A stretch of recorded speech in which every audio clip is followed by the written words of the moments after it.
Europe and the Holy Land. Mark Twain was afraid that no one would know him in New York, that a Westerner in the big city would sink like a pebble in the middle of a pond. Frank Fuller, an old friend from the West, helped him to arrange a lecture. The tickets sold slowly at first, and even Fuller began to lose his enthusiasm. Finally, the two men decided to get in touch with every Californian city they knew and to make each one promise to come. The Californians were loyal contingent, and they flooded the hall on the night on May 6. When Mark walked on the platform, he was greeted by a storm of applause. His lecturing a success, he began to cast about for some new way to use his talents. He heard of a boat that was going to make a tour of Europe and the Holy Land, and he hit upon the idea of joining the group and writing about their experiences. The Quaker City was a coal-burning, side-wheel propelled ship with sails. The cruise was advertised as a luxury one, and the fare was $1,250 per person. Mark talked some newspapers into buying his dispatches. He secured passage on the ship and awaited excitedly its departure. His first day aboard was a disappointment. Most of the people on the Quaker City, Mark noted with a sinking heart, were well advanced in years. There was one young fellow, however, Charles Langton, from Elmira, New York, who seemed lively and entertaining. The two spent many hours together, and one evening, just before dinner, Mark wandered into Langdon's cabin and sighted the picture of a lovely young girl. "Your fiancée?" he asked curiously. "She certainly is a beauty." "It's my sister," Langdon said, "and she is a beauty and more than a beauty.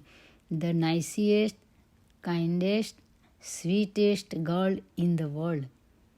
The most of tourists on the Quaker City were strongly religious, and Mark found his rough Western ways often difficult to suppress.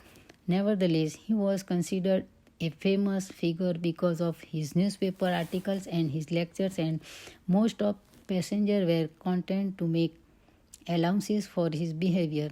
The passengers themselves amused and amazed him, and he took great fun in writing about their foibles and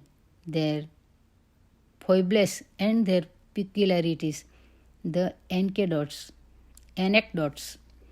and experiences of Mark's trip to Europe and the Holy Land were later collected in a book called Innocents Abroad. Perhaps the funniest and the most celebrated of the anecdotes were those in which Mark Twain tells about his troubles with European guides. Guides were necessary in Europe, but he found also that the guides took half the pleasure out of the sights by always expecting unrestrained enthusiasm from the tourists. After a time, Mark Twain and small circle of his companions got tired of having to admire extravagantly every painting and piece of statuary, every historical place and famous house, to say nothing of churches and museums, famous palaces, and scenic spots. After a time, the party made a pact never to show any enthusiasm for anything, no matter how much they might admire it. The doctor in the party was particularly adept at exasperating the guides with his indifference. He would patiently and dodgily ask one ridiculous question after another, all without showing the slightest emotion, and he could put more imbecility into his face, Mark Twain wrote, than any other man alive. The guides in Genoa were particularly happy to get American tourists because Genoa contained so much that was associated with Christopher Columbus. The guide assigned to Mark Twain's party was fidgeting with animation and impatience, thinking of the wonders he would show them. Come with me, gentlemen, come. I show you the letter writing by Christopher Colombo. He said, write it himself, write it with his own hand. Come.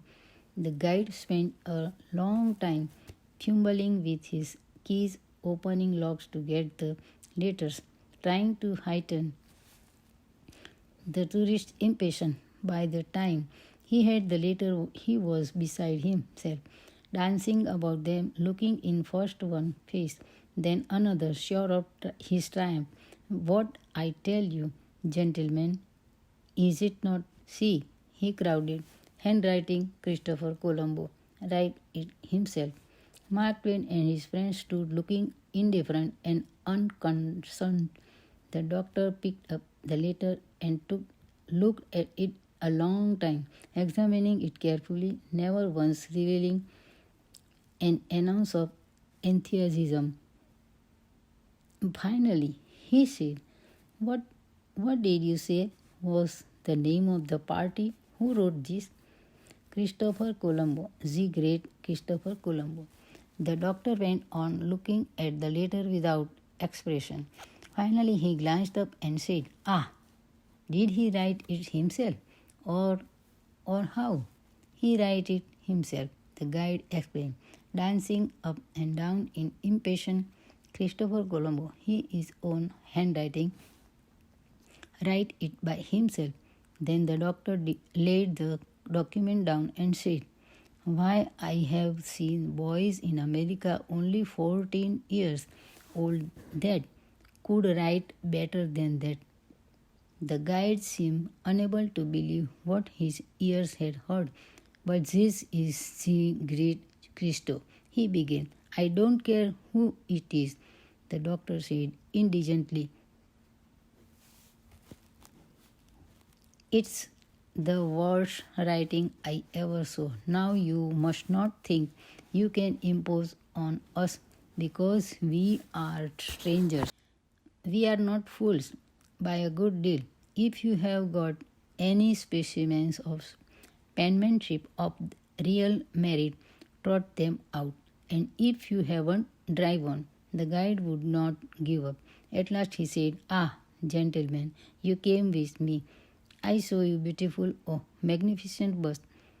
Christopher Colombo, splendid, grand, magnificent. He took them to see the bust, and Mark Twain says it was beautiful, but not one of the Quaker City party allowed a single expression of interest to betray his real emotion. The doctor put on his glasses and stared blankly at the statue. What did you say this gentleman's name was? He asked. Christopher Colombo. The guide screamed. The great Christopher Colombo. Christopher Colombo. The great Christopher Colombo. Well, what did he do? Discover America. Discover America? Oh, they will discover America, the doctor repeated. No, that statement will hardly wash. We are just from America ourselves. We heard nothing about it. Christopher Colombo, present name is. Is he dead? Oh, Corpo di Boico, mourned the guide. 300 years. What did he die of? The doctor asked, showing a little interest. I don't know. I cannot tell.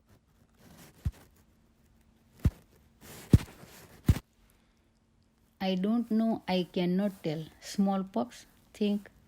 I do not know, gentlemen. I do not know what he died of.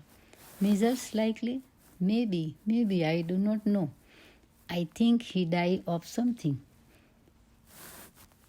The doctor looked at the guide expressionlessly. Parents living? He asked. Impossibly. Ah, which is the burst and which is the pedestal? Santa Maria, the guide explained in despair. This bus, this a pedalist. In Rome, the party was taken to see a royal Egyptian mummy, the best preserved in the world, the guide said. But this time, some of the guide's old enthusiasm had come back because he was certain he had something that would interest his charges. See, gentlemen, mummy, he explained happily. The doctor took out his eyeglass calmly. What did I understand you to say the gentleman's name was? Name? He got no name. Mummy, Egyptian mummy. Yes, the doctor agreed. Born here? No, Egyptian mummy. Ah, just so. Frenchman, I presume? No, not Frenchman, not Roman. Born in Egypt. Born in Egypt, the doctor said. Never heard of Egypt before. Foreign locality likely. Mummy. How calm he is. How self-possessed. The doctor looked at the guide. He asked with an absolutely still, solemn face. Is he dead? The guide went white, but he did manage to tell them that the mummy had been dead some 3,000 years. The doctor turned on him savagely. Here now, he said, what do you mean by such conduct as this? Playing us for Chinamen because we are strangers and trying to learn, trying to impose your wild second hand.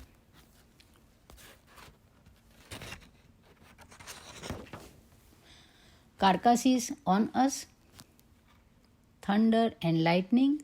I have a notion too. If you have got a nice fresh corpse, fetch him out. Oh, by George, we will bring you. From that point on, the little group found that there was one remark which never failed to undo their guides. They always used it whenever they could think of nothing else to say after the guide had exhausted their patience. In praising the beauty of some ancient bronze image or a famous broken leg statue, the party would look on stupidly, silent for 5, 10, 15 minutes, for as long as all of them could hold out, until one of them would ask, Is he dead? Later in the trip, the pilgrim met the liberal and humane Russian Emperor Alexander II, who, afterwards was assassinated in St. Petersburg by the explosion of bombs planted by nihilists. The the emperor and his empress was charming people and friendly to Americans. They spoke English fluently and were cultivated and artistic in temperament. The party of 65 pilgrims aboard the Quaker City was wild with excitement when the invitation came requesting that the passengers be guests of their majesties. The monarchs were staying at a summer palace, quite small, so it was decided that the reception would be held in the gardens. The gentlemen to wear swallow tail coats, white kid gloves and white neckties, and the ladies to dress in light colored silks. The reception was resounding success. Both the Russian Tsar and his wife were delightfully informal, moving among the Americans with smiles and small chatter, and scarcely standing at all on the trappings of their official positions. To Mark Twain, the naturalness and simplicity. The naturalness and the simplicity of the Russian emperor and his wife was a great revelation. He hated pomp and circumstance.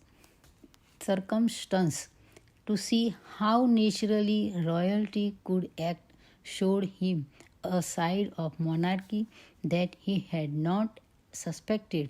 He was quite won over by the imperial family, particularly by the 14-year-old daughter of the family, whose sweetness and charm impressed everyone.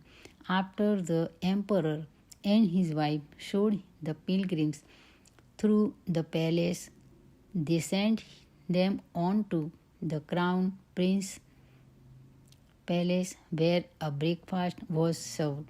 There was bread and cheese, an assortment of cold meats, tea, and two kinds of wine. The Quaker City passengers helped themselves in picnic fashion and ate on the lawns.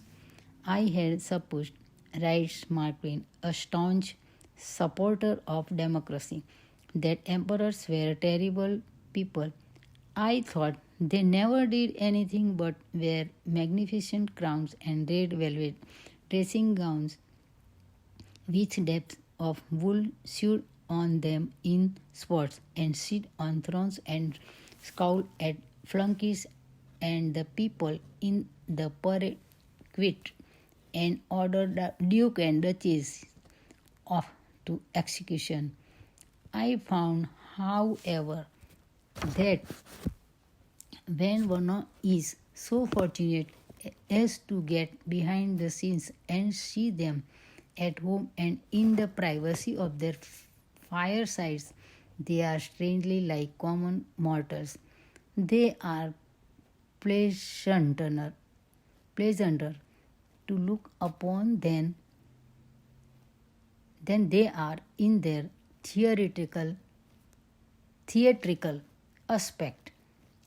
It seems to come as natural to them to dress and act like other people as it is to put a friend's cedar pencil in your pocket when you are done using it. But he could not pass up the opportunity, of course, of poking a little fun at the world at large and himself in particular. But he continued, I can never have any confidence in the tinsel kings of the theatre. After this, it will be a great loss. I used to take such thrilling pleasure in them, but hereafter I will turn me sadly away and say, this does not answer. This is this isn't the style of the king that I am acquainted with. When they swagger around the stage in jeweled crowns and splendid robes, I shall feel bound to observe that all the emperors that ever I was personally acquainted with wore the commonest sort of the clothes and did not swagger.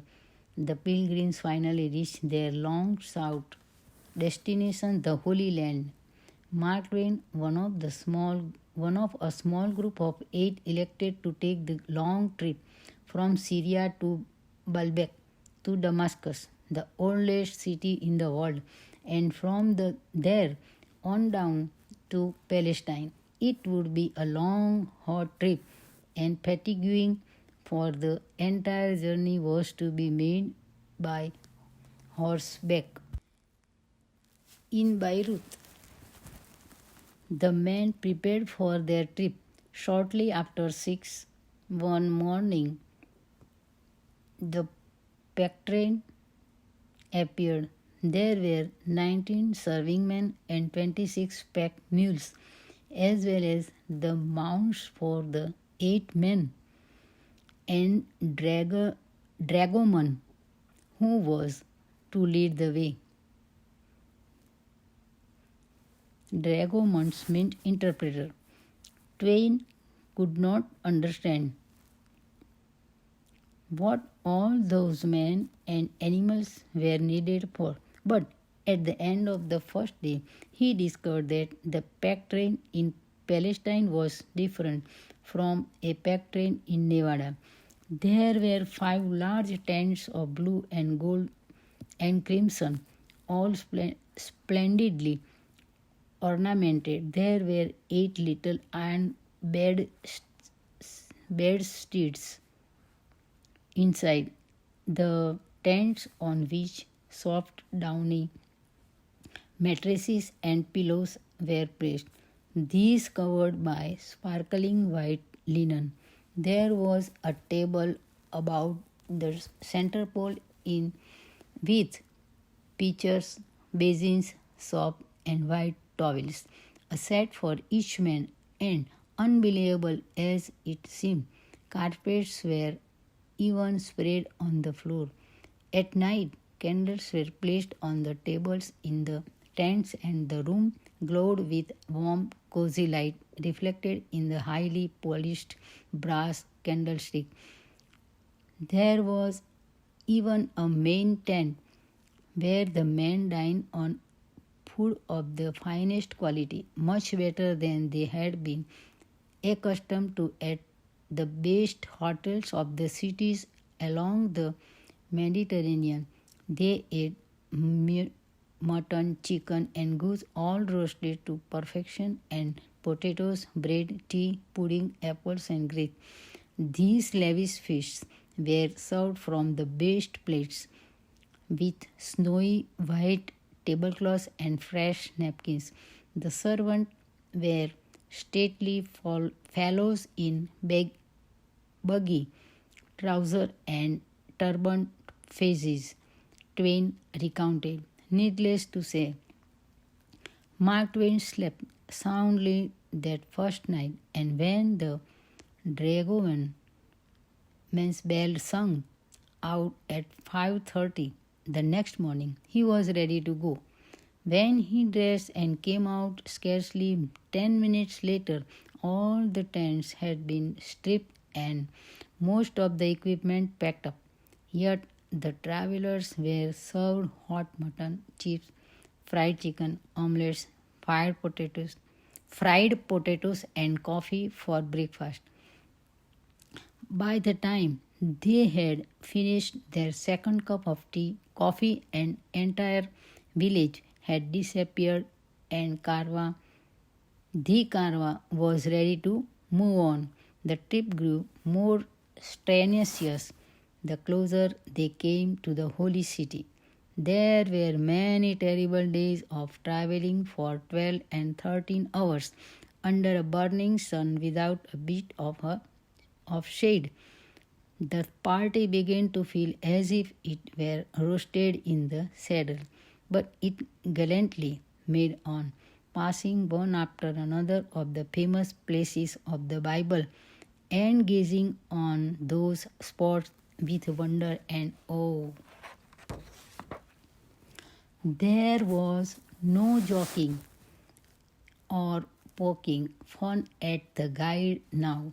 All was solemnity and respect, but even the seriousness of the occasion could not dull Mark's awareness of the humorous aspects of the group decked out in its various preposterous outfits to guard against the sun. Mark Twain was sure that they presented a spectacle the East would never forget.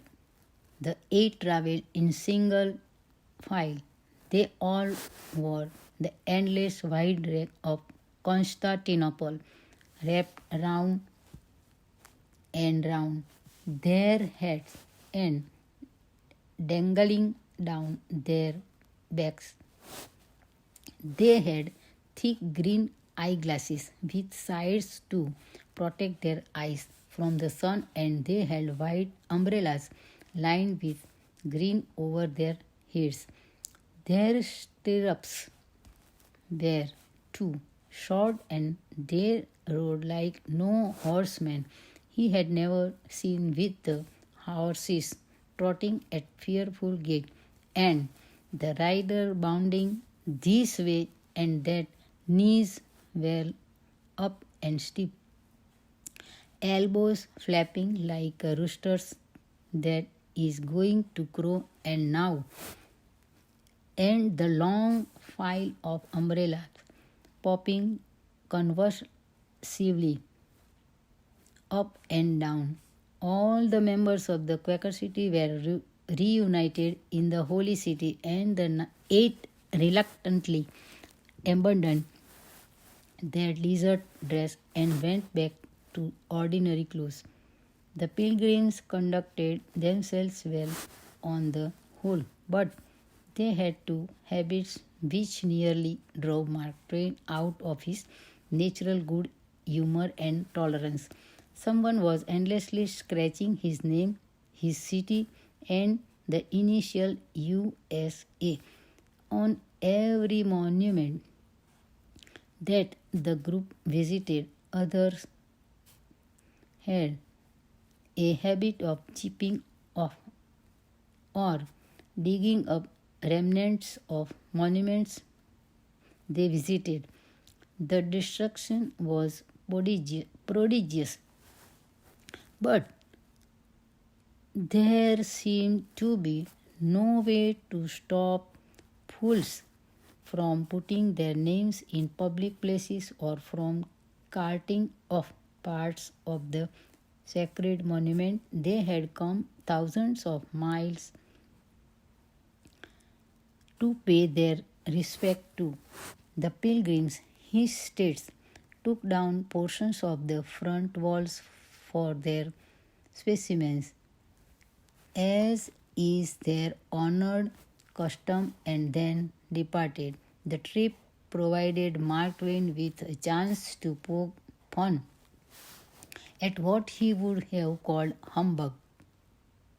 He detested pompousness, hogwash, romantic nonsense, and the worship of art which was not understood but merely venerated because it was old. Much of what he saw he considered a swindle, and he did not hesitate to say so, but he never hesitated to poke fun at himself as well as at the other innocents. European customs bothered the democratic, individualistic man in Mark Twain, and he often scoffed at the undue reverence that was shown for the past. On the other hand, for the things that he genuinely appreciated. There was no more devoted admirer than Mark Twain. At a time when Americans were first starting to make trips abroad, he captured a good deal of the cultural ignorance and crudeness of the citizens of this new nation. His passengers were, in truth, innocents, and he showed them as such much to everyone's enjoyment and amusement.